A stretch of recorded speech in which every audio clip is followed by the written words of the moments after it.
Welcome to the Past Present Feature Podcast. In this episode, Mumbai-based director Subhadra Mahajan discusses her debut feature film, Second Chance, which just had its Hollywood premiere at AFI, following a world premiere at Karlovy Vary earlier this year. Past inspirations include her love for the Iranian New Wave and Andrea Arnold's Fish Tank. Subhadra speaks on her filmmaking journey, influenced by classic Hollywood films, and reflects on her storytelling and character development process and the collaborative nature of filmmaking. The discussion also delves into the themes of healing, nature, and the unlikely friendships made while making films. Subhadra emphasizes the importance of breaking traditional filmmaking rules to foster creativity, the challenges of working with a low budget, and the significance of community in film festivals. Where are you at right now? I'm in Mumbai. Okay. And you're from northern India, is that correct? Yeah, I'm from North India. I'm from Himachal Pradesh, which is a small state very much in the north of India, nestled in the Himalayas. I just looked it up before I got on, and it looks beautiful. Oh, it's absolutely beautiful. So yeah, I'm just looking at the pictures now. Dang. Very different from Bombay, very different. Was there an early age where like film came into your life, where you fell in love with it, or how did it come about? Yeah, I grew up in a fairly anglicized family, and it's going to be pretty funny when I tell you about my early exposure to film, because I don't think you could see any of it in my work. But I was brought up on a lot of Hollywood classics and a lot of Bollywood from the 70s. I don't know, the first few films that we used to have VHSs at that time when I was really young.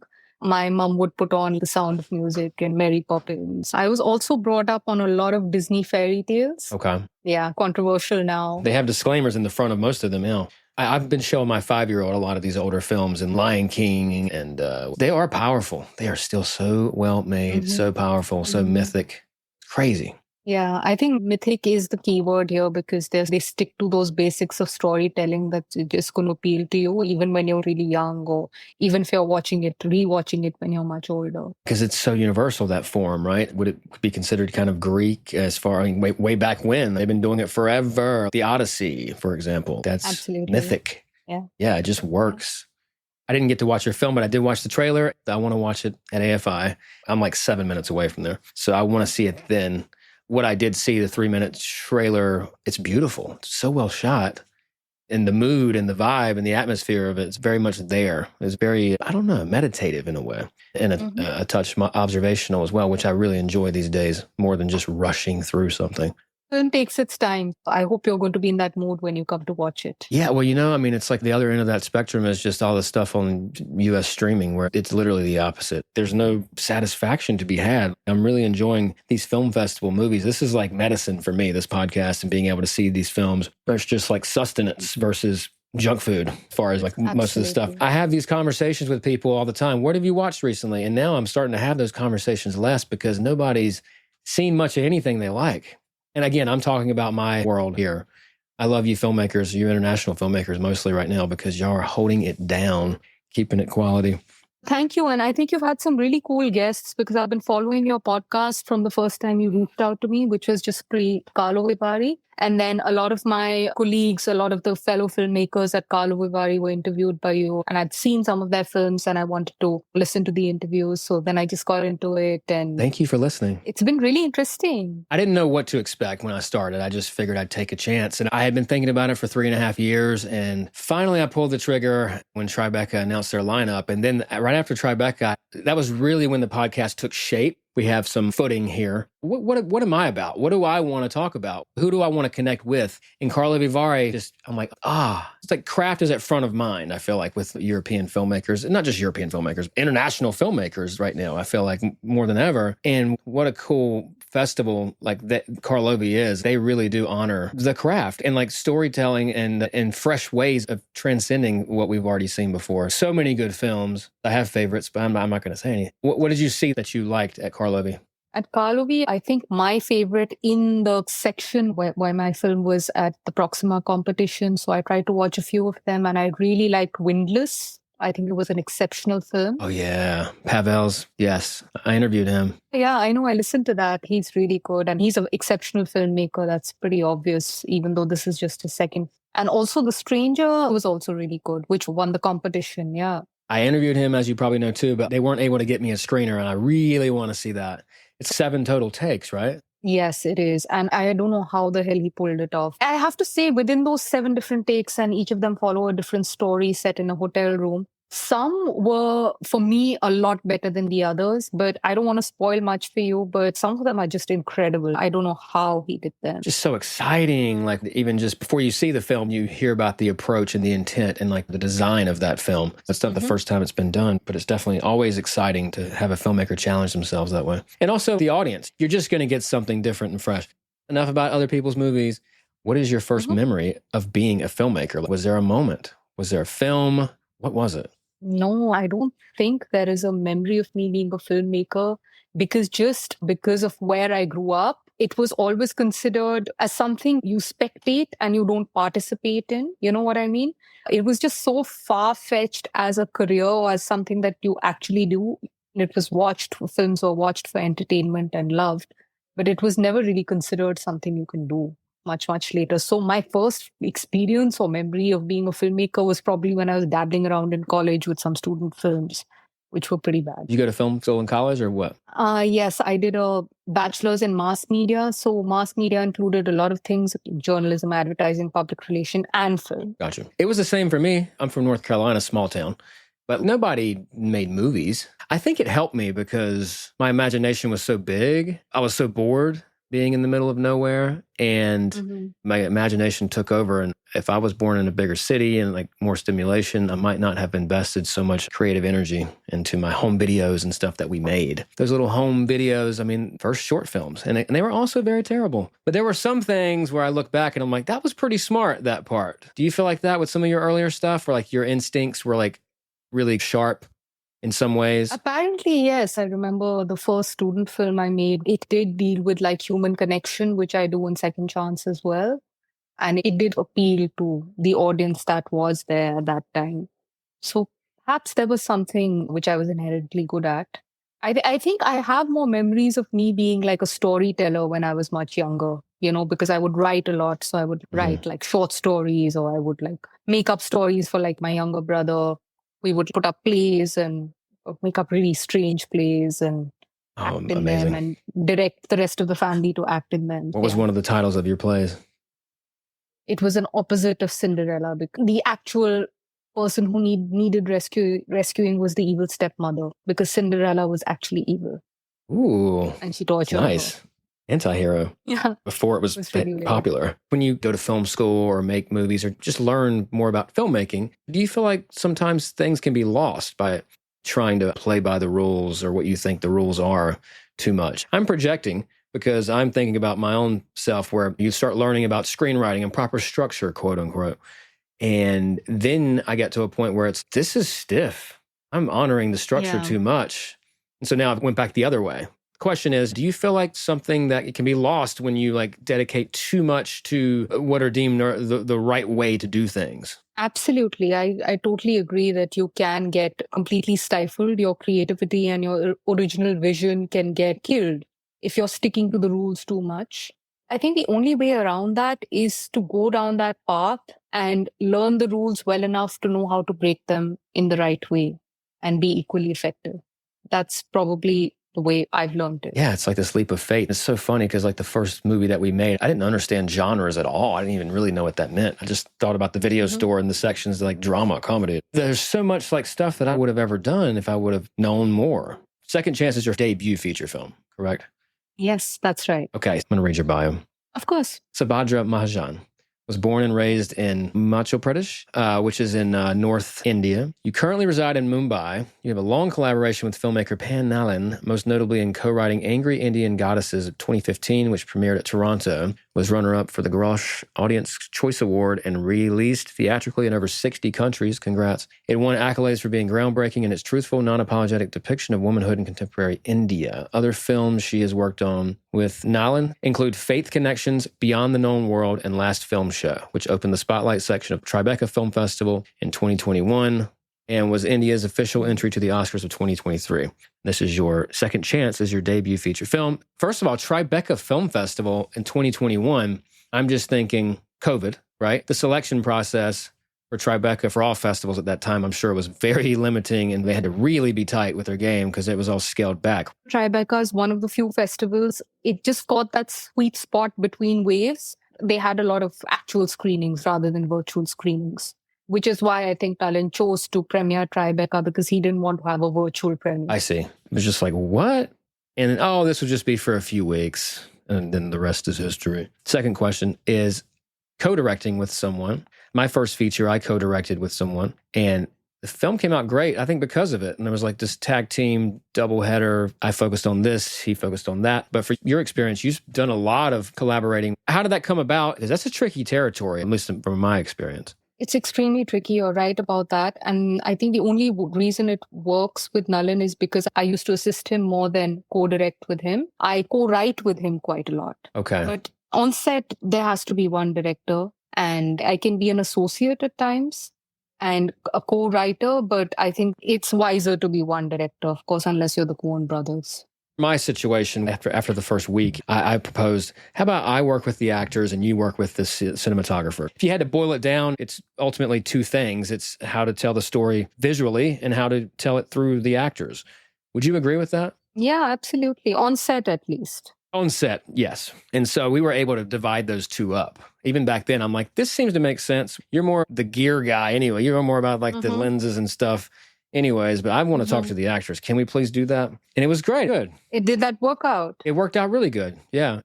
Second chance. What would you consider to be your most exciting or fulfilling filmmaking moment of your life so far? Besides second chance, huh? Besides second chance, yeah. I think it would be writing and being part of a film like Angry Indian Goddesses. Well, I was like a first assistant director for Last Film Show. So both these were pretty monumental experiences as far as my career in filmmaking was concerned. Angry Indian Goddesses, it was a very unconventionally written film because we really developed characters more than screenplay. We didn't really write screenplay at all. We had a broad structure. And then because we developed the characters so well and we workshopped the actresses who were playing those characters, we let them improvise a lot and it was fairly fluid. But we always knew exactly what we wanted. It was really interesting. And then, of course, a lot of the story was pretty much retold on the edit table eventually. So Angry Indian Goddesses was a great experience. Yeah. Can you tell me about your character development process, at least with that film? It started with a lot of research, and I tend to research a lot. I'm quite a geek. I study and I like to read. The process for the character development of Angry Indian Goddesses was reading up a lot about the history as well as the status of women in current day India, and conducting a lot of interviews with women across all sections and across all age groups to understand what's making them tick right now. What are their problems? What are their deepest desires? What are their hidden secrets? And what really makes them angry was always like the ultimate question we would ask them. And some of the things that we learned from reality was way more exciting and dramatic and entertaining than a film could be. And also it's India. By nature, we are dramatic and theatrical people, I think. So the characters of Angry Indian Goddesses started from a lot of research. And eventually, once we cast the actresses who were going to play the parts that we'd written out, there was like a whole round of tweaks to make sure that the actresses were 100% comfortable in those characters. Certain minor things were changed, certain tweaks were added, and it included everything from their deepest traits of their personalities to something really superficial to whether she would prefer tea or coffee or the way she would do her hair. Wow.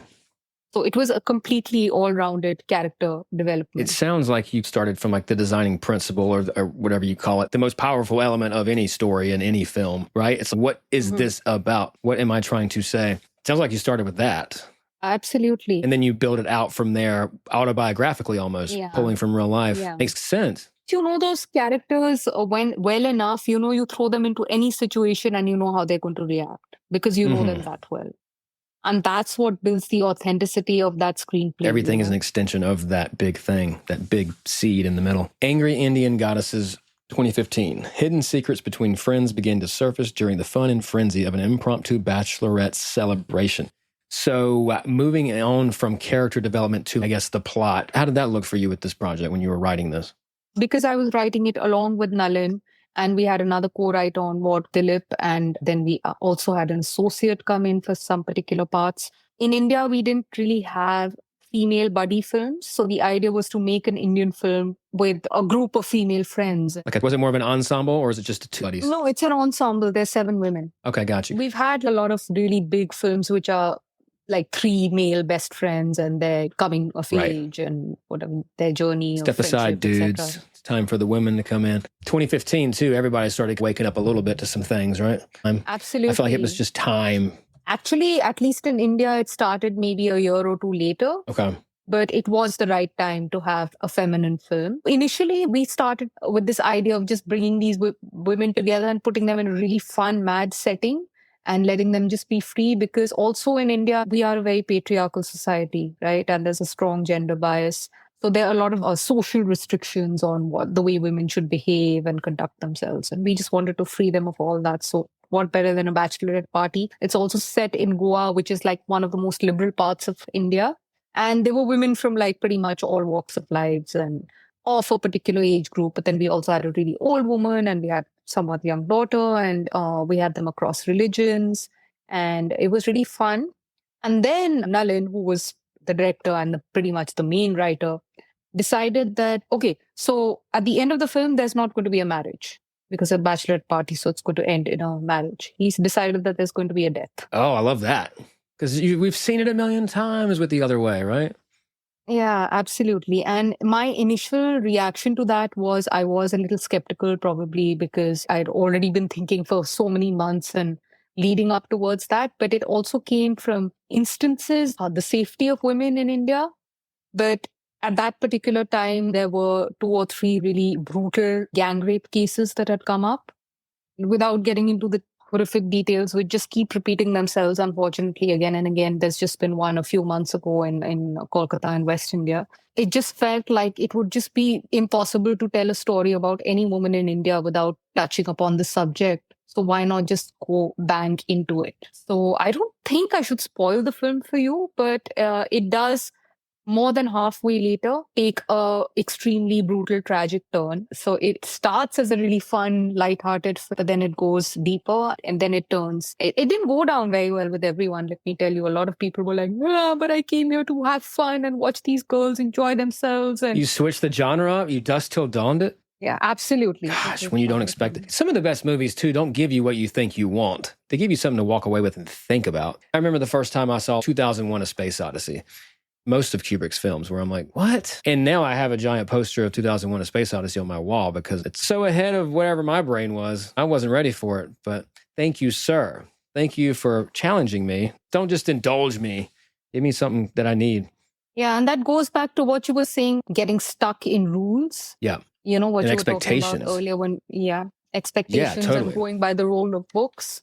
Sometimes you really have to break them. And that's so needed nowadays. God, you see it so much now. And it took me forever. I'm stubborn, but I switched to docs. But also, once I put a movie out that was very structured and I put so much into this is going to work. This is going to be great. Oh, this is going to be perfect. I spent so much time on the structure. Yeah, no, I wish I could put it back in. But that was the lesson for me as far as, all right, dude, loosen up. Go with the flow. Go with your instincts. Teach their own. Everybody's got their own thing. And rules are meant to be broken. All right. What happened between collaborating with Nalin and leading up to your feature debut, Second Chance?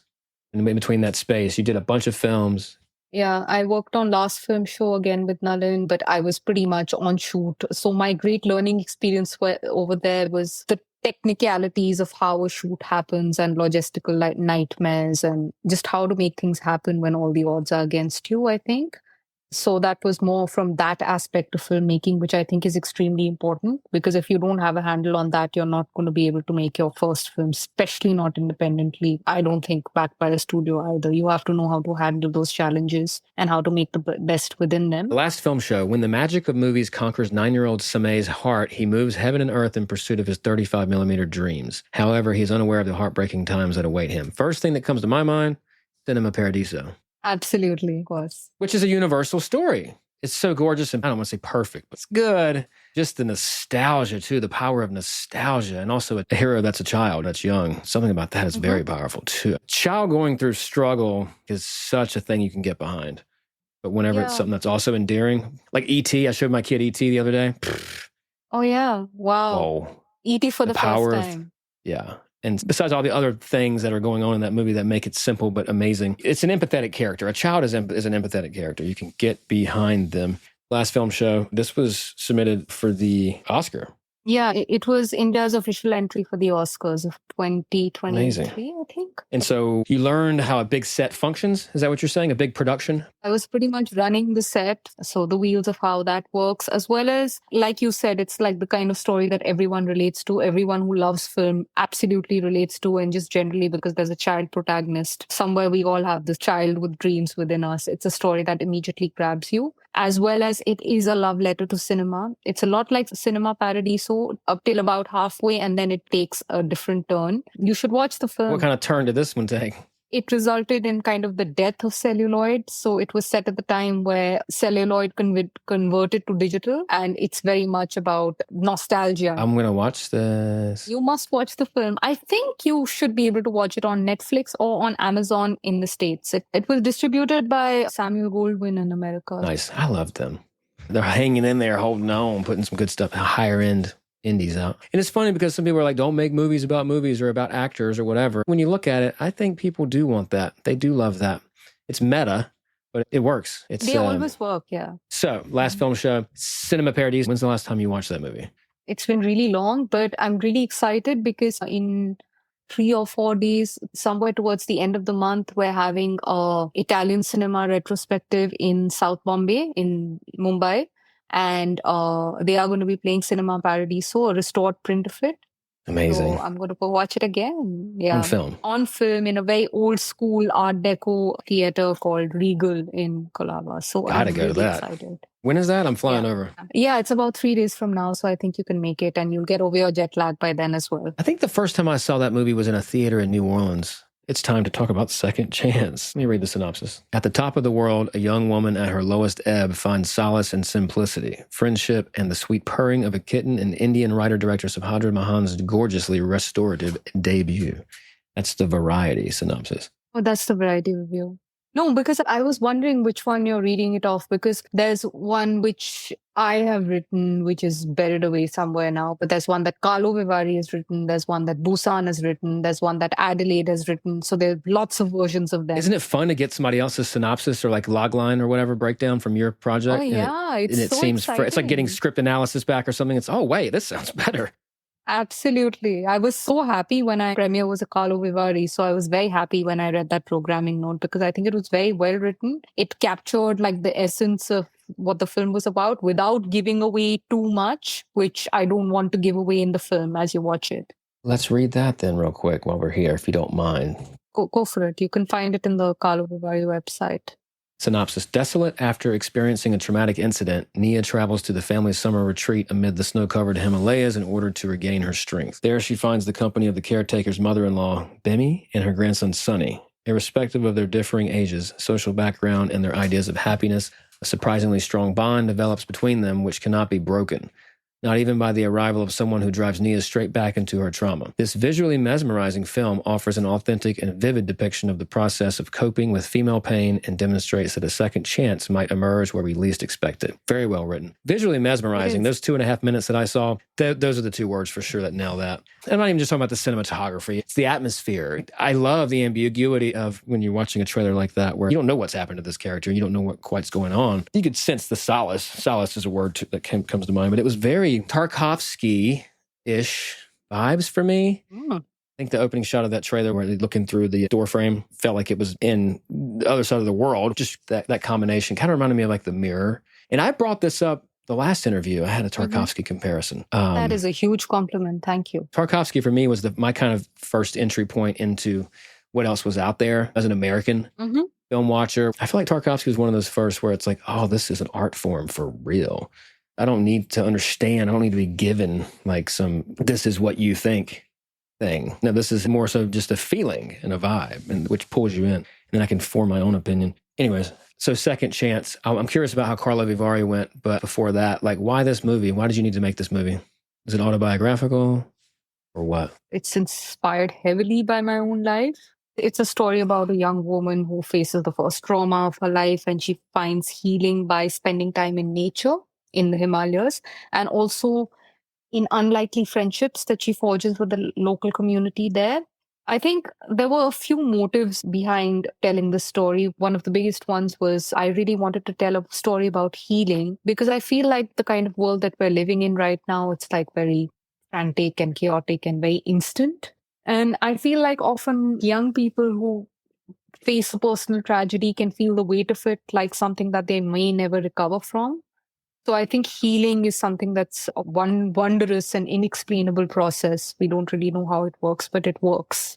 And I wanted to tell a story about a young person healing from a trauma. I also wanted to tell a story about our relationship with nature, because I feel like as a human race, we're growing more and more self-obsessed. And somewhere there's this eternal cycle of Mother Nature, which functions like far beyond human control. And I wanted to tell a story about unlikely friendships, because we live in a highly isolated world, a highly divided world, and we're so constantly reminded about all the things that divide us that somewhere we have to be reminded of the things that unite us. That just makes me want to get in my car and drive 2 hours to Big Bear right now and just sit. The nervous system isn't ready for it. We're not conditioned for this. And then adding on the digital avatars that we end up creating to market our movies, etc. Oh my God. How do you actually unplug? It's very important, yeah. And I think that's something that's very universal. It's a nice reminder, a simple, universal reminder of what you just told me, what your film is about, which is trauma, or just life. Like, it can beat you down. It will beat you down. Yeah. And it will. We're humans and we're in this world. You don't have to sit on the couch and sulk or have a victim mindset in this story. Go out into the world. I'm from North Carolina, and it's very green. It's very spread out. And I was bored as hell when I was there. And I'd be bored as hell if I was there right now. But sometimes I wish I could just go to a door and just sit there in my old backyard for an hour. I just know that would be medicine for sure. It is medicine. It is medicine for the soul. Yeah, absolutely. And to tie it in briefly again with North Carolina, I'm working on this short documentary about the indigenous people from there. And of course, they had Mother Nature at their center. And it was a very matriarchal society too. For whatever reason, they respected the earth and like Mother Nature, and such obviously wonderful ways to be, and like how much that gave back. I think there's a lot we need to learn from indigenous cultures, whatever remains of the indigenous cultures in all parts of the world, whether it's the indigenous community members that I used when I was shooting the film, as well as in different parts of the world, whatever remains, especially with the challenges of climate change, which I feel are very real because I've experienced them firsthand in the Himalayas where I come from on a growing basis. It's something we need to take very seriously right now. Okay, second chance. Production-wise, how was it? Two-part question. Why shoot in black and white? And thank you for shooting in black and white. Oh, okay. Let me take black and white first. As you can imagine, it's a very distinctive decision to shoot in black and white. So I get this question a lot. Always my answers from the beginning, from the very inception of this story, when it just came to me as a concept in my head, it was always a black and white film right from the start. So when I think about it, the primary reason is like the journey of my protagonist, whose name is Nia, the young woman whose name is Nia. It's that of finding light at the end of a very long and dark tunnel. And I felt this would be well expressed in black and white. And also the philosophy of the film, it's a very Eastern philosophy of finding light in darkness and understanding that light and darkness coexist with one another. It's expressed, I think, beautifully in the yin-yang of this beautiful Himalayan environment that the film is set in. Those are some of the reasons, I think, make it a good story to be told in black and white. And also cinematically now, I've grown up in this area. So obviously I've seen it in all seasons, and I also do a bit of photography. So I've photographed it in various formats through the seasons. And I found in particular that this winter in black and white in this particular valley just makes for a very striking and a very cinematic visual, because they're the white snow peaks and they're dry branches of the apple trees. The contrasts are popping, I would think. Yeah, absolutely. And there's a very high contrast between light and shadow as well. So when it's snowing, of course, it's white, but otherwise it's when crystal clear days, the skies are so blue, they translate as like a kind of a dark. Yeah. So I think it makes a very interesting cinematic visual. Also, every time anyone comes to the Himalayas, they like just go full on with the color and it's completely saturated because it is so beautiful, right? It is beautiful and you want to see it in all its colors, as well as with the local people whom she makes friends with, who are like the other two people in the film. They're tribals, they're indigenous people. So they dress very colorfully. And I think that's just would have been very distracting in the story because then you start viewing it like a National Geographic documentary. And I wanted to show the characters and their internal world and their journeys more than keeping them as caricatures or specimens of, a particular culture. And you like to mix it up. You like to go in the other direction that people don't expect, it seems, with your previous scripts. Been shooting in black and white versus the obvious choice of color. And black and white, too, like the contrast that it gives, like it's like this simple but strong like spectrum that you can operate on, right? Just like a good story in a way where it's simple as gold and having a strong spectrum, whether it be light versus dark or whatever it might be. I think it's a representation of that as well. It just fits hand in hand. Black and white totally just pulls your eye more so to the design of the framing and the design within the frame as well. The shapes become more defined with black and white. One of my favorite films is black and white, and God, I keep bringing it up. I didn't know how much I loved it until La Haine, the French film. Okay, yeah. Yes, La Haine. 95, that movie. Yeah, and of course, Roma, I mean, we can't ignore Roma. I think Roma was just breathtaking. 8.5 is probably the best looking. Fellini's black and white is so thick and rich, right? Just very dark darks.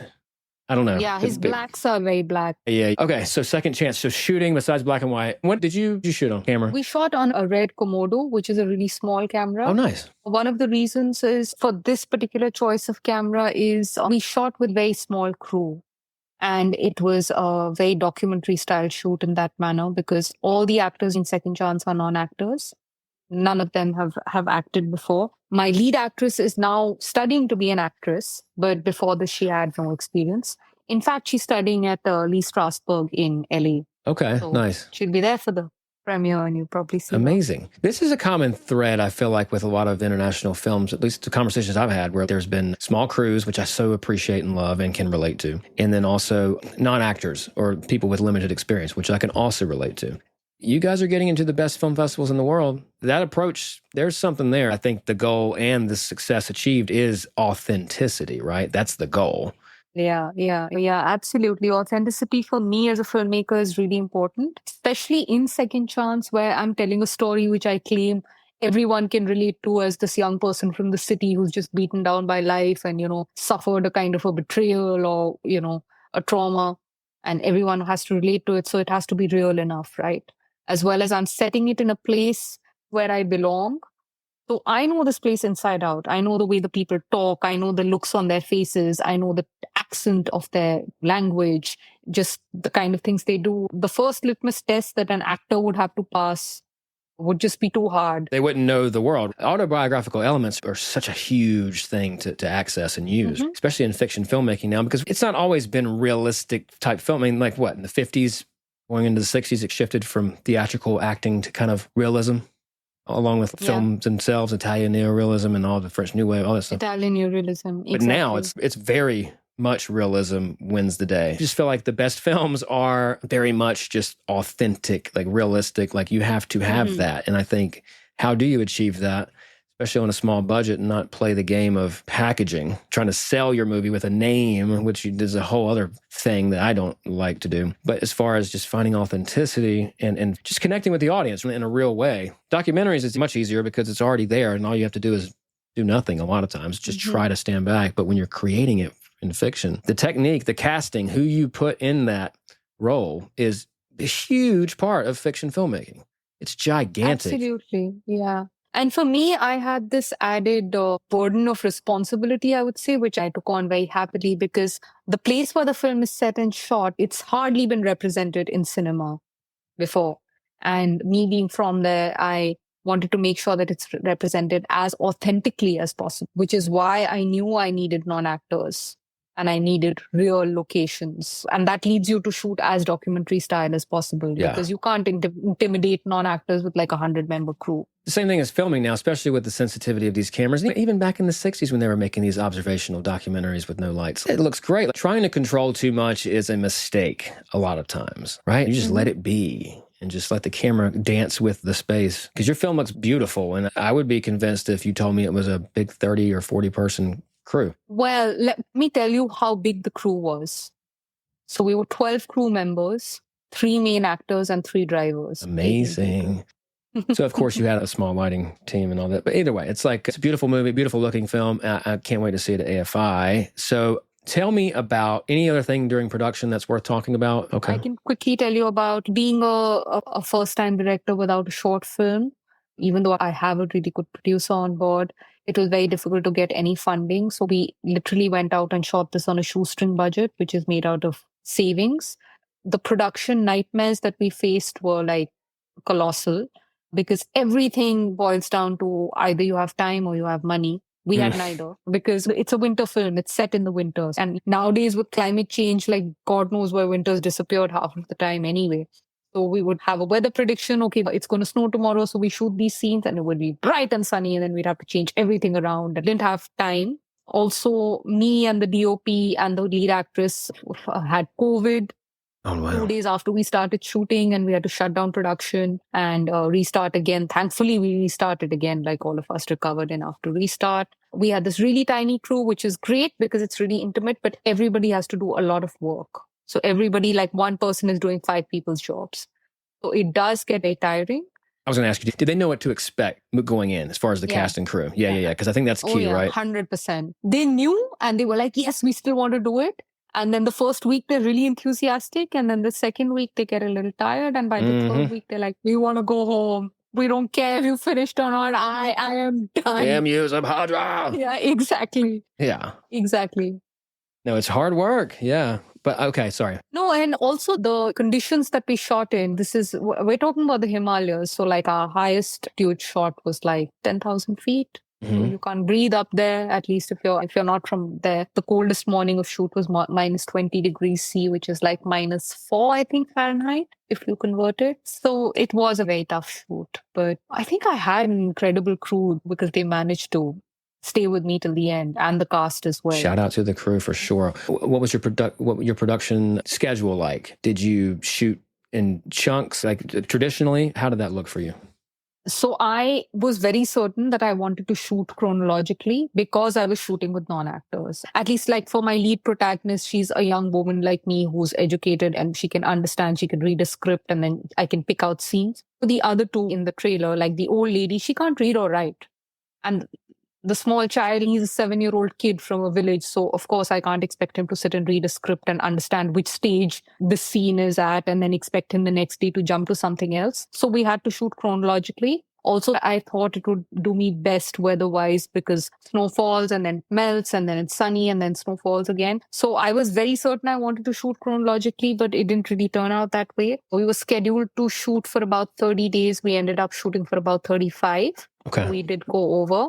And of course, I already told you about the 10-day break that happened due to COVID. But I guess there was just some forces working that helped us to finish the film. Otherwise, I don't know. Could you have more time to reflect maybe and develop even more with the break in between? I did have time because I had already shot for 2 days because I was locked up in my room. I had nothing else to do. So I just went through all the footage like obsessively. Oh, you were so excited. I'm sure though, they amped you up. Because how often do you get to like take a break? Yeah, but I was also terrified.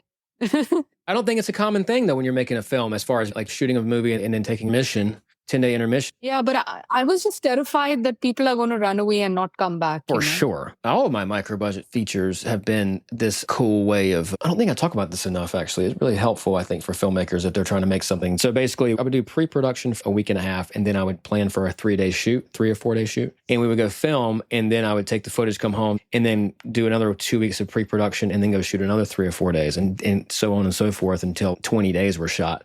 And continuity is a dangerous thing when it comes to that method, but you get to like really play with people's schedule because when you don't have any money, you've got to be creative with the time, right? Or how you spend it and all that. So that's been a very effective kind of approach for me for the micro budget stuff. It's not ideal. I don't want to do it that way. It's like this consistency kind of method where it's obtainable. If you can't afford to pay people, then you can't really afford to have them, at least from my experience, for a month straight. It's really tricky. It becomes tricky. But also, it depends on how you set it all up, and it depends on what you're trying to do. And also how far you are from where the people stay, right? Because if you're shooting in LA and your crew's in LA, then you can use this method. But if you have to take them, I don't know, to like Mexico, then you'll have to do that like for 2 weeks at a stretch. LA too is like so expensive. I don't know many people that can afford to not have money coming in for a whole month. Not saying you won't pay them anything, but it's like you got to be creative with the producing side. Because money and time, like you said, that's a reality where like it gets to a point sometimes where you don't even want to make the movie because you don't want to make it incorrectly because you don't have what you think you need. But sometimes you might just need to go, right? Just be creative with your approach. Yeah, because I think you'll never have enough time and enough money. You'll always want more. It's so true, yeah. How did you feel when you wrapped the film? Were you did you feel like you got everything? I wasn't sure. I hoped I had everything. I was completely exhausted and I saw I'm never going to make another film in my life. This is the last time I'm going to do it. The shoot was extremely stressful for me. While writing and while prepping, I prepped pretty much alone the entire film. And a few winters before, at least 2 winters before, I did winter trips specifically for that. Those were exhausting as well, but those were easier for me because I'm just really used to functioning alone. And then when I had the necessary stress of having a crew and a cast and having to manage a lot of people and a lot of different dynamics and egos that come into play, I think that really drained a lot of my energy. Yeah. But then I learned that directing is perhaps only 50% of actually sitting and directing the actors and figuring out your lenses and your framing and how to go about the scene. The rest of it is pretty much crisis management. It really is. And a lot of times the work isn't hard. It's people problems, right? Just being able to manage people's expectations or needs or whatever. Exactly. So in post, what was it like? You won't probably believe it, but I didn't have an editor. But for a feature film, you obviously want to work with an editor whom you've worked with before or somebody whom you know. But I found this really great editor whom I'd never worked with before. And she seemed really good on paper. And I just decided to go with her. And it was a bit of a risk because I didn't know if we'd get along. But we worked really well together. So it was quite a long edit process because we put together a rough cut, after which I was selected in a residency, which is when I actually came to LA last. This is the Global Media Residency of Film Independent. Oh, yeah. So I came there with the rough cut of my film and I got a lot of feedback there. And then I was in New York for like almost 2 months. When I came back, then we did a second cut. And then I took another break before we did the third cut. And then there were some tweaks. So the edit was a long process. We started editing I think in June of 2022 and probably like a year overall. Okay. With all these breaks. You were very excited probably to get it done, right? But you also wanted to make sure you got it done right. Yeah, it's a balance. And also, I couldn't take more than a certain amount of the editor's time. She would give me like this amount of time and then she would have to work on more commercial projects because, like you said, people like in cities like Mumbai and LA need to. But that also, in a way, between cuts gave us that perspective that we needed because otherwise we would just sew into the footage. So, of course, you do show it to a few trusted people and you get some feedback. You don't show it to everyone. That's a completely wrong approach, which I learned on Angry Indian Goddesses, by the way. Do not show it to everyone. Closed circle. A closed circle whom you trust. And that's the same for scripts, actually, if you ask me. That's something I've learned the hard way. Yeah, so you show it to your close circle and then you decide whose feedback to take. And of course, then there's a few rounds of experimentation. So that's about the edit. And then for post-production, we didn't have any resources left. So we were very lucky to get 2 co-producers on board. One of them, Siddharth Mir, he owns a color grading studio in Bombay called Bridge Postworks, which is one of the best that we have. And he came on board as a co-producer to do the picture finishing, so the color grade and the output. And he has a partner called Naren Chandravarkar, who's a world-class sound designer, and he has a really beautiful studio. So he came on board and finished the sound. So he has a sound designer called Anirban who did the sound design for my film. So again, there I was working with somebody whom I didn't know, but that turned out really well. And I'm super happy with the sound of the film. Sound design, gosh, real briefly, like how exciting once you get to that phase, right? How elevated it makes it, and how you realize how underappreciated it always is. The undervalue of sound. Sound is so crazy. It's crazy. It's crazy what a difference. And I hope you'll see it. I hope you'll hear it when you watch the film, because you're going to be watching it at theater. So you premiered at Karlovy Vary. How was that? Yes. Oh God, it was amazing. It was fabulous. Karlovy Vary is such a beautiful festival. I think it's the right mix. It's very big, but it's not too big. Like, it's not as big as, say, Cannes, Venice, or Berlin. Seems very intimate, and the lineup is incredible. Yeah, so it's big enough. It's pure passion for cinema that is driving it and nothing else. And the audience is absolutely exceptional. There are industry people who come, and there are filmmakers, but there's also like just a passionate audience base that comes who really have nothing to do with film. They just, in their professions, in their daily lives, they could be like plumbers and office assistants. Appreciate it. And they make this trip every year to come and watch films, and really beautiful. It's that kind of society and culture. It's like the culture is the most important thing, because without the culture, it goes away, or it risks going away. Look at how we all grew up here in the 90s. I'm being so cinema paradiso nostalgic right now, but the 90s, where it's like even the everyday person went to the movies every weekend. The culture was there. The society was there. And very much a quick rundown of why, which is probably because they were making better products, and also there was just so many ways to watch a film, and it was just the community aspect of the video store and whatever, all the things. And there was more curation as well, which I think was key. Anyways, the point is, when you talk about Karlovy Vary audience, or I think about the other film festivals, Deauville, Locarno, I'm sure Venice, I'm sure Toronto, it's like there's a community there for it. And that's what keeps the wheel turning, I feel like. Because if you make a film and you put all your heart into it and you go screen it for 11 people, yeah, it's not the same thing. Respect and love to the audiences that show up for these films. Yeah. And I wasn't expecting it, but we got like a really long applause, which continued throughout the end credits. I know because I've worked painstakingly on those end credits, so it's more than 3 minutes. And then we got a standing ovation once the lights came on, and people were crying. There were 2 women who were crying and looking at me. And wow, they can't really communicate really well in English. You made people cry? They came up and yeah, and I was dang, they should give an award for that. Is that happening? Good job. You succeeded. I'm so excited to see this movie. Let me just add, before AFI, we are playing at Busan International Film Festival. And I'm really excited for Busan because of course, South Korea, it's Busan, cinema-obsessed country. And I'm so excited to see how an Eastern audience will respond to the film as well. There are a couple of festivals that are happening. There's one in Hamburg. There's an Australian premiere, which I can't make it for. That's in Adelaide. And then there's AFI, which I'm really excited about. You're like really excited? Look, AFI is like the biggest festival in LA. LA's strange because we had the Los Angeles Film Festival, which Film Independent ran, I believe. And then it went away 5 years ago. But I feel like the biggest festival... And now they just have the Spirit Awards. I don't think they have... That's right. And then you got Dances with Films, which is for lower micro budget, no stars attached, entertainment-ish, whatever. Great festival for certain folks. But I feel like Santa Barbara is like probably the biggest LA area festival. So I think that's the difference, because it's show business. It's not craft-driven. It's film. Yeah, it's what I face when in Bombay is also film is perceived as an industry, not as an art. So I think that's probably the case in LA as well. That's it. But however, there's enough of an audience in LA to appreciate the film. It's also one of my favorite cities in the world, so I'm very excited.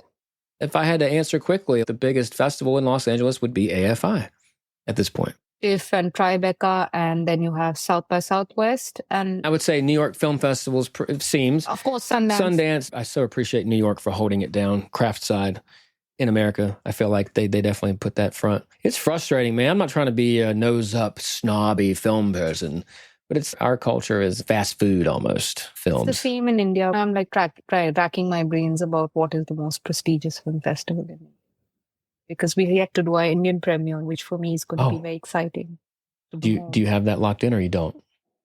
Not as yet, but I'm very hopeful. Any like past favorite films in general, and or films that really inspired you when you were making Second Chance? There are so many favorite films. When it comes to Second Chance, I think there's been two very distinct inspirations in the style of telling the story and making the film. And they're both pretty different, so this might throw you off. So I'm really inspired by the Iranian new wave, the poetic neorealistic cinema of Iran. When I watched those films for the first time in my life, I was pretty old by then. I was in college and I watched world cinema for the first time when I was in a film club. But it really opened my eyes, and they do break your heart open in a way. And they have this approach that I have used of using non-actors, being neorealistic, open air shooting, natural lighting, a very documentary approach. But they're also pretty poetic in the way that they don't really hide the darkness and vice versa. They have a lot of open endings, finite, in so to say. Yeah. And so I think I'm really inspired by Iranian cinema. In particular, I would say the films of Abbas Kiarostami and Majid Majidi. And the other inspiration is there are a lot of great female filmmakers right now to look up to. But one whom I really look up to in the way that she tells the story of a young female protagonist coming of age is Andrea Arnold. Oh, she keeps popping up. Yeah, she's incredible. And I don't think she's given... Red Road? Of course, Red Road and Fish Tank and American Honey, I think. All. Oh, she did Fish Tank. I didn't know that. Oh, Fish Tank. Okay. That was my introduction to Andrea Arnold. I didn't know it years ago. Okay. What a film, right? Andrea Arnold's the real deal. And like, it's funny because she's not like a household name, at least not here. Yeah, no, like I was saying, I think she needs to be given more credit because nobody does it like her. The young woman coming of age, and they're all pretty great characters. They don't do the right thing, but you still really empathize with them. And yeah, it's just she's done. And I think she's sneaky good with genre storytelling, but she knows how to move the story. I feel like the story just moves. Oh, yeah. Yeah, she just grabs you in. Yeah, absolutely. So is there an Iranian film? The Iranian films that I really like, particularly the ones by Majid Majidi, like Children of Heaven and The Color of Paradise, and Abbas Kiarostami's Where is the Friend's Home? These are probably a few. Okay, last question. Any filmmaking advice that you would give your younger self? I think I would tell my younger self to not be in such a hurry to make a film, because you need to live enough of your life to be able to bring that storyteller alive in you. Otherwise, you're just going to make any film. But if you want to make a good film, a film that makes an impact, and a film that only you can tell, you have to be able to live a certain amount of life and have a certain amount of experiences. And yeah, just open your eyes and look up and look around, because there's inspiration everywhere. And I particularly say this to a lot of younger people, that don't look at your phone so much. Just look around you more. Like when you're traveling in a train, or when you're taking a metro, or you're in a bus, just listen and look at things around you, because that's where you learn about characters. That's where you learn about stories, and that's what makes great filmmaking, right? Hell of a soundbite. Please like and subscribe to this podcast, and follow us on social media at Past Present Feature. And let us know in the comments section what movies you're watching. Thank you so much for listening to the Past Present Feature podcast, and we'll see you next time. Peace.